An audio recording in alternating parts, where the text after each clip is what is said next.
నిర్దేశిత గడువులోగా రిటర్న్లు ఫైల్ చేయడం ఆలస్యమైతే రీఫండ్ రాదా? కొత్త ఆదాయ పన్ను బిల్లు పార్లమెంట్లో ప్రవేశపెట్టినప్పటి నుంచి ఈ అంశంపై చర్చ జోరుగా నడుస్తోంది. కొత్త బిల్లులోని ఓ నిబంధనపై సోషల్ మీడియాలో నెటిజన్లు వాదించుకుంటున్నారు. తాజాగా దీనిపై ఐటీ శాఖ క్లారిటీ ఇచ్చింది. వ్యక్తిగత ఆదాయ పన్ను చెల్లింపుదారులు జూలై 31 లోపు రిటర్న్లు దాఖలు చేయాలి. ఏదైనా కారణంతో ఆలస్యమైనా జరిమానాతో డిసెంబర్ 31 వరకు రిటర్న్లు దాఖలు చేసే వెసులుబాటుంది.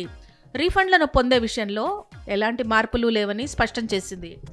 కొత్త ట్యాక్స్ బిల్లు ప్రకారం పన్ను చెల్లింపుదారుడు నిర్దేశిత గడువులోగా రిటర్న్లు ఫైల్ చేస్తేనే రీఫండ్ కోరగలడని బిల్లు ఈ అంశాన్నే చెబుతోందని ట్యాక్స్ ఎక్స్పర్ట్లు అంటున్నారు.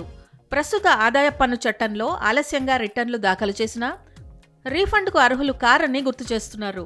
దీనివల్ల ఏదైనా కారణంతో నిర్ణీత సమయంలో పన్ను చెల్లించడంలో ఆలస్యమైతే పన్ను చెల్లింపుదారులకు ఈ నిబంధన కష్టంగా మారుతుందని అంటున్నారు.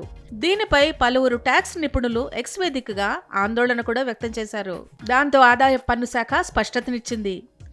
కొత్త ఆదాయ పన్ను బిల్లులో రీఫండ్లకు సంబంధించి ఎలాంటి నిబంధనలను మార్చలేదని తెలిపింది. ఒకవేళ ఆలస్యంగా రిటర్న్లు ఫైల్ చేసినా రీఫండ్కు అర్హులేనని స్పష్టత ఇచ్చింది.